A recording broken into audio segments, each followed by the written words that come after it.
মাহে রমজান এলো বছর ঘুরে। আজ 20 রমাদান, ঐতিহাসিক মক্কা বিজয় দিবস। অধিকাংশ সাহাবায়ে কেরামের মতে 20 রমাদান মক্কা বিজয় হয়েছিল। যে মক্কাতে রাসূলুল্লাহ সাল্লাল্লাহু আলাইহি সাল্লামের জন্ম, শৈশবকাল, যৌবনকাল, এমনকি 40 বছর বয়স কাটিয়েছেন মক্কায়, এবং তাকে মক্কার কাফের মুশরিকেরা আল আমিন উপাধি দিয়েছিল।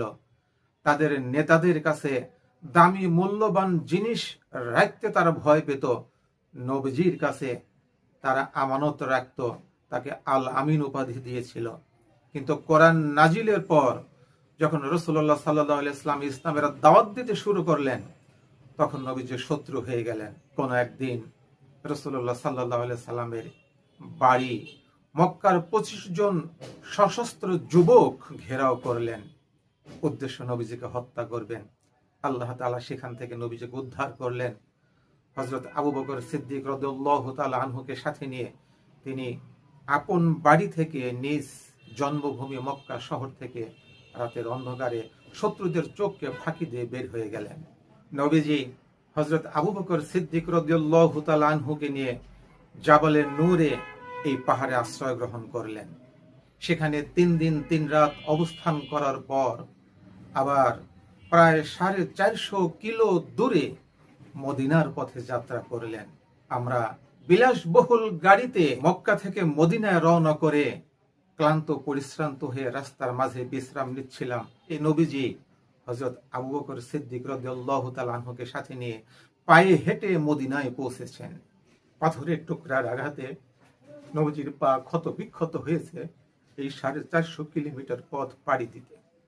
8 বছর পর, এই 8 বছরে 87টি যুদ্ধ হয়েছে কাফেরদের সাথে।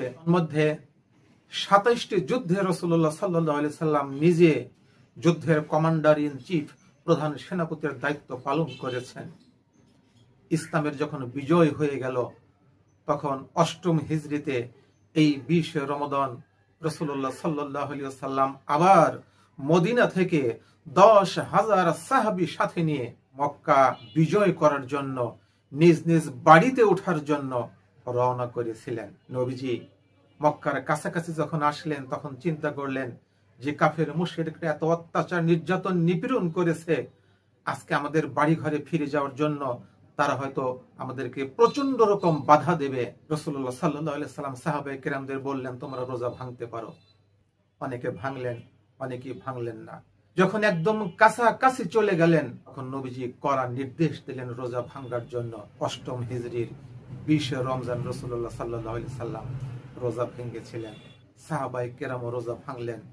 বিনা রক্তপাতে রাসূলুল্লাহ সাল্লাল্লাহু আলাইহি সাল্লাম মক্কা বিজয় করেছেন। যার যার বাড়িতে আবার 8 বছর পর নিজ নিজ বাড়ি ফিরে পেয়েছিলেন। আল্লাহ তাআলা প্রত্যেক মুসলমান নর এবং নারী যাদের ইচ্ছা আছে, আল্লাহ পাক যেন নবীজির দেশে মক্কা মদিনায় যাওয়ার তৌফিক দান করেন। এই দোয়া রইল আজকে 20 রমাদানে।